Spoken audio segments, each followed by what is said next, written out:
ਅੱਜ ਦੇ ਪ੍ਰੋਗਰਾਮ ਦੇ ਵਿੱਚ ਆਪਾਂ ਗੱਲ ਕਰਾਂਗੇ ਮਸ਼ਰਕੇ ਵਸਤਾ ਦੇ ਬਾਰੇ ਚ। ਮਸ਼ਰਕੇ ਵਸਤਾ ਇਸ ਵਕਤ ਇੱਕ ਅੱਗ ਦੇ ਵਿੱਚ ਜਿਹੜਾ ਨਾ ਉਹ ਜਲਦਾ ਪਿਆ ਔਰ ਫਿਜ਼ਾ ਜਿਹੜੀ ਆ ਉਹ ਬਾਰੂਦ ਨਾਲ ਭਰੀ ਪਈ ਹੈ। ਜ਼ਮੀਨ ਕੰਬਦੀ ਪਈ ਹੈ। ਆਸਮਾਨ ਦੇ ਉੱਤੇ ਜਿਹੜਾ ਨਾ ਉਹ ਮਿਜ਼ਾਈਲਾਂ ਦੀਆਂ ਲਕੀਰਾਂ ਖਿੱਚ ਚੁੱਕੀਆਂ ਹੋਈਆਂ। ਅਮਰੀਕਾ, ਇਜ਼ਰਾਈਲ ਔਰ ਈਰਾਨ ਬਿਲਕੁਲ ਇੱਕ ਦੂਜੇ ਦੇ ਮੱਦੇ ਮੁਕਾਬਲ ਯਾਨੀ ਆਮਨੇ ਸਾਹਮਣੇ ਆ ਕੇ ਖੜੇ ਹੋ ਗਏ। ਹਮਲੇ ਹੁੰਦੇ ਪਏ ਨੇ, ਜਵਾਬੀ ਹਮਲੇ ਹੁੰਦੇ ਪਏ ਨੇ, दावे किए जा रहे ने, धमकियां भी दित्तियां जा रही हैं और दुनिया साह रोक के सिर्फ देखती पई है। गुज़श्ता 47 सालों तो ईरान नूं शायद सब तो वड्डा धचका लग्या। ईरान दे रहबरे आला supreme leader Ayatollah Sayyid Ali Khamenei दी शहादत की खबर ने पूरे खिते नूं हिला के रख दिता है। ईरान की अस्करी क्यादत भी निशाना बनी है। आला कमांडर्स मारे गए, ताकत के मराकज़ के उत्ते बराह रास्त हमला होया और एक मुल्क की क्यादत नूं खत्म करने की कोशिश की गई। ये महज जंग नहीं, ये निज़ाम डिगन की कोशिश है।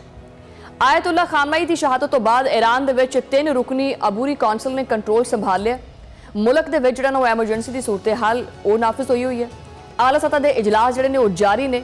फौजी कमान दोबारा मुनज़म की जा रही है और पैगाम बड़ा वाज़े है कि ईरान झुकेगा नहीं।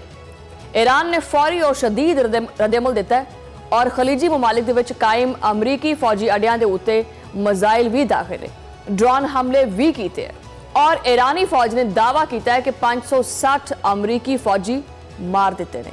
ये दावा दुरुस्त है या नहीं, इसकी आज़ादाना तस्दीक जिहड़ी है होना बाकी है, मगर पैगाम बड़ा दो टोक और वाज़े है। ईरान ने दिखा दिता है कि वह खामोश नहीं बैठेगा। अमरीकी त्यारा बरादर जहाज अब्राहम लिंकन नूं भी निशाना बनाउण दा दावा किया गया। 4 मिसाइल दागे गए ने। इजराइल, सऊदी अरब, इराक, उर्दन, ओमान, अमारात, कतर और बहरेन दे विच मौजूद अमरीकी अड्डे हदफ बने। कुवैत दे विच एक अमरीकी फौजी अड्डे नूं मुकम्मल तौर दे उत्ते नाकारा बनाउण दा दावा सामने आया है। खबर एजेंसियां दे मुताबिक उत्थे 2 अफराद जख्मी होए। पूरा खिता जंगी नक्शे दे विच तब्दील हो चुके। ईरानी वज़ीर खारजा इब्बास इराक़ची ने वाज़ह किया है कि ईरान आपदे बरादर ममालिक नूं नहीं बल्कि अमरीकी अड्डियां नूं निशाना बनाउंदा पिया। एक बड़ा अहम बयान है और ईरान खिते नूं नाल रखना चाहता है, मगर अमरीका की मौजूदगी नूं चैलेंज करता है, वह भी अखां च अखां पा के। खलीज दे विच अमरीकी बेसिस हुण महफूज नहीं रहे। ईरान की अबूरी लीडरशिप कौंसल 24 घंटियां दे विच दूसरा इजलास जिहड़ा ना ओह करदी पई है। इस इजलास दे विच अहम शख्सियात शरीक होणगियां। पैगाम जिहड़ा ना दिता गया कि जी ईरान की आज़ादी, अजमत और खुदमुख्तारी के उत्ते कोई भी समझौता नहीं होना। ईरानी सदर ने आख्या कि जानसारां दी शहादत कौम के आज़म नूं कमज़ोर नहीं करेगी, बल्कि ये उन्हां दे आज़म नूं, उन्हां दे इरादे नूं मजीद तकवीत देगी, मजीद मजबूत करेगी। अमरीका एक बारी फिर दुनिया के सामने उही किरदार अदा करता पिया जो कि सालां तो करता आया। वो किहड़ा? ताकत का नशा, पाबंदियां का हथियार और मुज़ाकरात की आड़ दे विच हमला। पहले तुसी वेनेजुएला नूं दबाया, तेल दी तनसीबात दे उत्ते कब्जा किया, फिर ईरान दे नाल मुज़ाकरात दा ड्रामा जिहड़ा ना चला के और उसी दौरान मिसाइल जिहड़े बरसाने शुरू करते। सवाल यह है कि यही आलमी क्यादत है, कि यही अमन की सियासत है? अमरीकी सदर डोनाल्ड ट्रंप ने दावा किया है कि ईरानी मिलिट्री कमान मुकम्मल तौर पर जी खत्म कर दी है। उन्हां दे मुताबिक 48 आला अहदेदारान मारे गए ने। उन्होंने इत्थे तक आख्या कि ईरान के सुप्रीम लीडर समेत पूरी क्यादत ही खत्म हो चुकी है। ये अल्फाज जिहड़े ने वो सफारती नहीं, ये जंगी ऐलान है। ट्रंप ने पासदराने इनकलाब, फौज और पुलिस नूं हथियार पाउण दी वार्निंग दी है। आख्या कि अगर हथियार ना पाए तो फिर मौत का सामना करना पड़ेगा और फौजी अहदाफ के हसूल तक ये जिहड़ा ऑपरेशन है ये जारी रहेगा। अमरीकी सदर डोनाल्ड ट्रंप ने एक अमरीकी जरीदे नूं इंटरव्यू देंदे हुए आख्या कि वो ईरान की नवीं क्यादत नाल गलबात करने नूं तैयार है। उन्होंने कहना है कि नवें ईरानी रहनुमा भी गल करना चाहते हैं। ये तजाद थोड़ा जिहा हैरान कुन है। एक पासे क्यादत खत्म करने का दावा और दूजे पासे मुज़ाकरत यानी गलबात की पेशकश। ये सफारतकारी है या फिर एक किस्म का दबाव है या एक दबाव की सियासत है? ईरान ने इस पेशकश नूं मुस्तरद कर दिता है। ईरानी नैशनल सिक्योरिटी कौंसल के सरबराह ने साफ साफ ये चीज़ आखी है कि ईरान अमरीका दे नाल मुज़ाकरात बिल्कुल नहीं करेगा। उन्होंने मुताबिक ट्रंप ने खुद साख्ता ख्यालात ने मशरक़े वुस्ता में जी ना वो अफरा तफरी पाई। ईरान का मौकफ बड़ा सख्त है, ठीक है, और वही गल होगी कि जी पहले हमला फिर गलबात। ਇਹ ਜਿਹੜਾ ਫਾਰਮੂਲਾ ਹੈ ਨਾ, ਇਹ ईरान ਨੂੰ ਕਬੂਲ ਨਹੀਂ ਹੈਗਾ। ईरान ਦੇ ਸੁਪਰੀਮ ਲੀਡਰ ਦੀ ਸ਼ਹਾਦਤ ਦੇ ਖਿਲਾਫ ईरान ਦੇ ਦਾਰੁਲ ਹੁਕੂਮਤ ਤਹਿਰਾਨ ਦੇ ਵਿੱਚ ਹਜ਼ਾਰਾਂ ਅਫਰਾਦ ਜਿਹੜੇ ਨੇ ਉਹ ਸੜਕਾਂ ਤੇ ਨਿਕਲੇ ਨੇ ਔਰ ਇਨਕਲਾਬ ਸਕੁਆਇਰ ਦੇ ਉੱਤੇ ਲੋਕਾਂ ਦਾ ਇੱਕ ਸਮੁੰਦਰ ਉਮੰਡ ਆਇਆ। ਲੋਕੀ ਰੋਂਦੇ ਪਏ ਨੇ, ਨਾਰੇ ਲਾਉਂਦੇ ਪਏ ਨੇ ਔਰ ਸ਼ਹੀਦ ਰਹਿਬਰ ਦੀ ਜਿਹੜੀ ਤਸਵੀਰ ਨੇ ਉਹਨਾਂ ਨੂੰ ਚੁੱਕੇ, ਉਹਨਾਂ ਨੂੰ ਸੀਨੇ ਨਾਲ ਲਾ ਕੇ ਰੱਖਿਆ ਹੋਇਆ। ਮਸ਼ਹਦ ਦੇ ਵਿੱਚ ਇਮਾਮ ਰਜ਼ਾ ਦੇ ਗੁੰਬਦ ਦੇ ਉੱਤੇ ਸਿਆਹ ਪਰਚਮ ਲਹਿਰਾਇਆ ਗਿਆ। ਇਹ ਸਿਰਫ ਸੋਗ ਨਹੀਂ ਹੈਗਾ, ਇਹ ਪੈਗਾਮ ਹੈ ਕਿ ईरान ਖੁਦ ਨੂੰ ਜੰਗੀ ਹਾਲਤ ਦੇ ਵਿੱਚ ਦੇਖਦਾ ਪਿਆ। ਇਰਾਕ ਦੇ ਦਾਰੁਲ ਹੁਕੂਮਤ ਬਗਦਾਦ ਦੇ ਵਿੱਚ ਵੀ ਮੁਜ਼ਾਹਿਰੀਨ ਨੇ ਅਮਰੀਕੀ ਸਫਾਰਤਖਾਨੇ ਦਾ ਘਿਰਾਓ ਕੀਤਾ।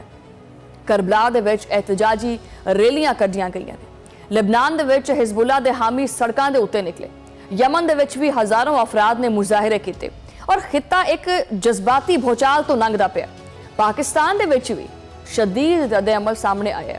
कराची हो गया, हैदराबाद हो गया, सखर, इस्लामाबाद, लाहौर, पेशावर, कोयटा, कोहाट और नवाबशाह समेत मुख्तलिफ शहरों के विच एहतजाजी मुजाहरे देखने को मिले। और इस तो अलावा मुजाहरीन बहुत सारी जगह तो इकट्ठे हुए। कराची के विच कौंसल खाने के बाहर भी जी सूरत हाल है वह भी काफ़ी कशीदा रही। अफसोसनाक तौर के उत्ते जो वो एहतजाज के दौरान हलाकतां भी सामने आई हैं। हुकूमत ने तहकीकात का जो हुक्म है वो जारी किया। GIT तश्कील दी गई है। वज़ीर दाखिला ने वाज़े किया है कि एहतजाज की आड़ दे विच ये जिहड़ी शरपसंदी है ना, ये बर्दाश्त नहीं करांगे। रेड जोन और डिप्लोमैटिक एनक्लेव की सिक्योरिटी सख्त की गई है। रियासती इदारे जिहड़े ने काफ़ी हाई अलर्ट ने। सूरत हाल काफ़ी कशीदा भी है और नाजुक भी है। ये सवाल हुण पूरी दुनिया के सामने है कि अमरीका नूं ये हक हासिल है कि वह किसी भी मुल्क की क्यादत नूं जिहड़ा ना वो निशाना बनावे। कि ये बैन अल-अक़वामी कवानीन की खिलाफवर्जी नहीं हैगी। अगर अज ईरान हैगा तो कल कौन हो सकता है? आलमी निज़ाम ताकत के असूल के उत्ते चलेगा या फिर कानून के असूल के उत्ते चलेगा? इजराइल का किरदार भी ज़ेरे बहस है। मशरक़ वुस्ता दे विच कशीदगी की तारीख तवील है कि मगर बराह रास्त क्यादत को निशाना बनाना एक नवी लकीर नूं खिंचदा है। ये जंग नूं महदूद नहीं करता बल्कि इनू मजीद फैलाउंदा है और अग दे विच इनू धकेलदा और अग नूं मजीद हवा दिंदा है। अमरीका खुद नूं एक जमहूरीयत का अलमबरदार कहता है, मगर की जमहूरीयत मजाइलों नाल आंदी है? की खुद मुख्तारी ड्रोन हमले नाल आंदी है? की मुज़ाकरा दा मतलब सिर्फ ये हुंदा है कि एक हाथ दे विच कलम होवे और दूजे हाथ दे विच बम? ये तां की बंदा इस सूरत हाल के उत्ते कह सकता है। बहरहाल इस सारी सूरत हाल के उत्ते गलबात करांगे। मेरे नाल मौजूद ने ब्रिगेडियर रिटायर्ड अहमद सईद मिनहाज साहब। ब्रिगेडियर साहब बहुत शुक्रिया, तुसीं टाइम देने पे सानू। सवाल मैं ये करना चाहूँगी कि अमरीका और इजराइल के हमले तो बाद मशरक़ वुस्ता एक बहुत वड्डी जंग के दहाने के उत्ते खड़ा होया। दोनों जानब जो ना वो हमले जारी ने और मशरक़ वुस्ता जी सूरत हाल है वो तुहाडे नज़दीक की रुख इख्तियार कर सकती है?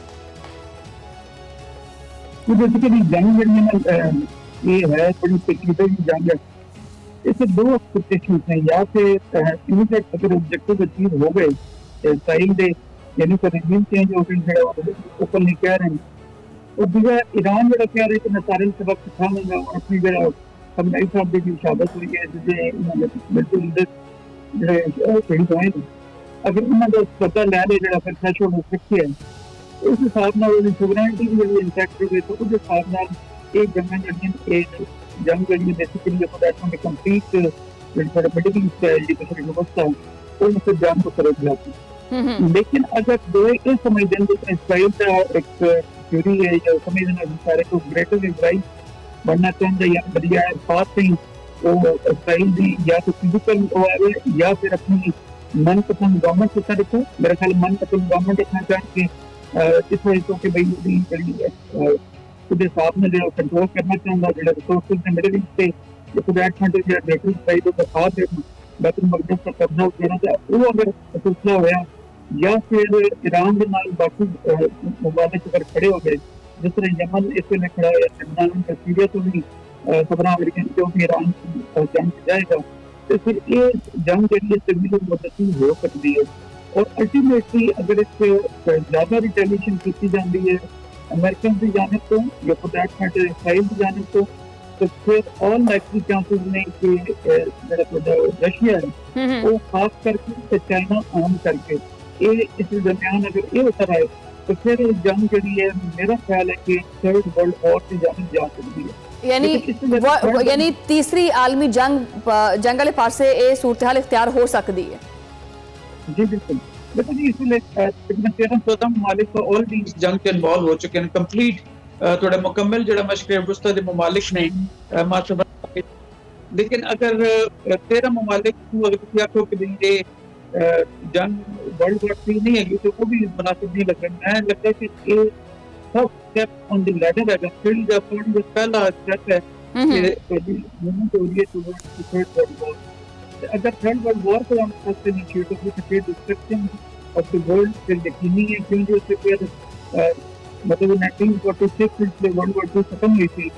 उसके लिए न्यूक्लियर वेपन्स नॉर्डिक डिपेंडेंसी इतनी शौक नहीं थी लेकिन फिर भी इसने लिखा था कि 2 से आगे तक की हिरोशिमा के बाद करना होता है। हाइड्रोजन बम वगैरह से बड़े बड़े यूनिट वाले जो वेपन अगर खुदा ने करता है वो एक्सचेंज हो जाते हैं। जो मेरा ख्याल है कि शायद ना उनके लिए सारे ममालिक जिन्होंने कोई न्यूक्लियर वेपन हैं वो सारे बेहतर जानते हैं। इन्हों की कोई डिस्ट्रक्शन है और अनबेरेबल है दुनिया के इस पूरे आस पास या तो वो वेपन पति इस्तेमाल हो सकते हैं या नहीं। लेकिन अगर कोई अमेरिका अगर किसान लगे या उसके स्टेट के अंदर इंडिपेंडेंट हो रहे हैं तो इस्तेमाल करेगा। इसी तरह चाइनीज के इस्लामिक इंटरेस्ट में अगर उन्होंने थ्रेशोल्ड आ गया तो वो इस्तेमाल करेंगे। इस तरह रशियन सेकंड ग्लोबल पार्ट में आपको अमेरिकन के पास तेजी ना दिखते आ रहे हैं। अगर मामला दोबारा कोई यूक्रेन तक कुछ है हो गई तो फिर उसको फिर भी वेपन एक्सचेंज हो जाते हैं। बेसिकली ये डिपेंड कर रहा है कि किस चीज का कितना न्यूक्लियर थ्रेशोल्ड है। अगर थ्रेशोल्ड के नेड़े आ गए दुनिया तो फिर ममालिक अपनी इजारादारी कायम रखना उससे न्यूक्लियर वेपन भी इस्तेमाल कर सकते हैं। लेकिन अगर किसी न्यूक्लियर वेपन भी छेड़ दो तो मदर ऑफ ऑल बम जैसे सोरोबोरस इस्तेमाल करते थे अमेरिकन ने जिसमें ग्लोबल वॉर टेरर हो रही थी मदर ऑफ ऑल भी ज्यादा खतरनाक टेक्नोलॉजी आ चुकी हैं। तो लिहाजा अगर गोटे हथियार वेपन को इस्तेमाल हो गए अच्छा कन्वेंशन लेवल पे होगा डिस्ट्रक्शन अनइमेजिनेबल होगी।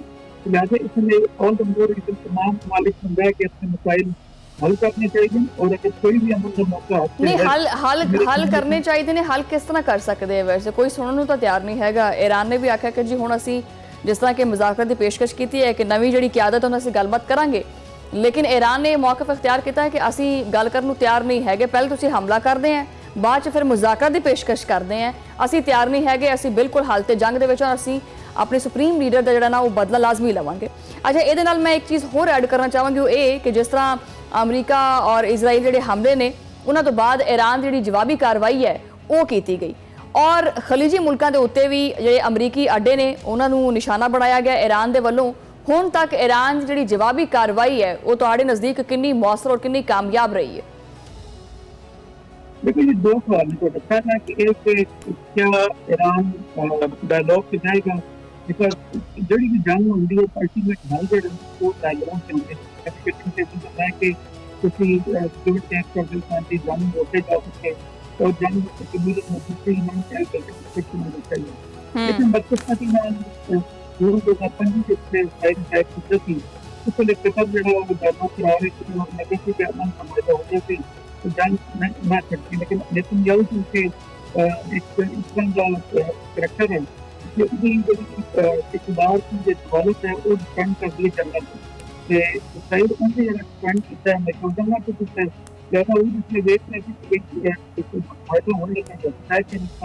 इसी तरह है अमान फायदा करा कि अमेरिका से ईरान के सकते हैं और दूसरे राफी मान दे फॉरेन मिनिस्टर आते हैं कि भाई ऐसी फायदे के करीब पहुंच गए दोस्तों में काफी कुछ ना अटैक करें तो लिहाजा ईरान के लिए जो धोखा है जो फोकस है वो कहते उसके बाद वो मेरे नहीं ख्याल के मस्जिद को यकीन करेगा लिहाजा वो अपने सारे व्यक्ति मस्जिद को पता है वन सेकेंडली लेकिन फिर अल्टीमेटली जंग मिसाइल डालनी होगा अल्टीमेटली जंग के आके नेगोशिएशन टेबल पे लेकिन अपने जो नुकसान हुए पिछले इन्हों के सुप्रीम कमांडर मिला के जो लोग शहीद हुए बारिश हुए तो मैं पता वो जरूर रहेगा।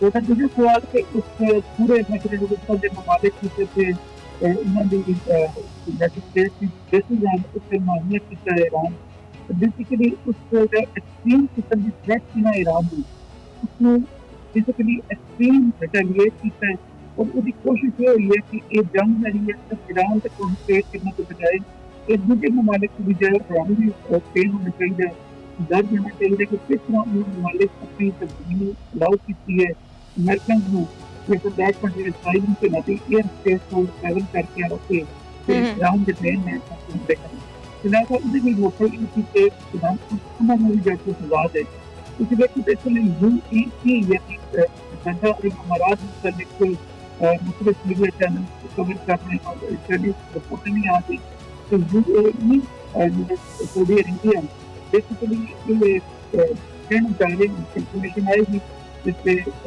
इस डॉक्टर बार इन्होंने मजबूर किया अमेरिकन को कि बेटी से हमला करो ईरान लिहाजा उन्होंने एक डबल गेम खेल दिए तो वो समझारे इन्होंने रिटेलिएट करना तो लेकिन मेरा ख्याल है कि ये प्री मेच्योर ईरान ने जो हमले किए ने दो चीज अपना एक प्लस साइड भी है जो बदल है लेकिन नेगेटिव साइड ये है कि एट टाइम जिसने इसराइल के अमेरिकन ने दे रहे थे ये दोनों ममालिक दे दोस्त होकर के हमसे आवाज बुलंद करते थे उन्होंने अपनी जो अपनी मुखालिफ में कहते इरादा है लिहाजा एक डाइसिस सिचुएशन लेकिन एट द सेम टाइम अगर कुछ देखा जाए जो ममालिक से ईरान से किया है उन्होंने रिटेलिएट नहीं किया सिर्फ गलबात की है अपने डिफेंस मिनिस्टर को बुला के या आपस में गलबात की है अमेरिकन ने गलबात की इसके बाद अगर उन्हें हमला किया तो फिर ऐसे रिस्पॉन्स करेंगे फिलहाल उस हमारे पास रिस्ट्रेंट जरूर है लेकिन ईरान इसमें सही मायने समझती है स्पेशली पब्लिक स्पोर्ट रजीम चेंज करने के बारे में अमेरिका व्यापार है कि मेरा नहीं ख्याल कि रिस्पॉन्ड कराना हो सकेगा लेकिन समाजे की ताकत के बाद भी इस तरह वो फैसले दे रहे हैं इसका मतलब है कि कमांड स्ट्रक्चर दोबारा इंटैक्ट हो गया मजीद एक इस्फहान से और दीगर शहर के स्पेशली तेहरान से उसके मुफ्ती अमेरिकन मुर्दाबाद और इसराइल मुर्दाबाद और इवन सोवियत इखलाक यूएई इखलाक कर रहे हैं मेरा नहीं ख्याल से वो अपनी रजीम पेश करना चाहते हैं। ब्रिगेडियर साहब बहुत बहुत शुक्रिया तुसी आपने टाइम ਦਿੱਤਾ और तजिया पेश किया।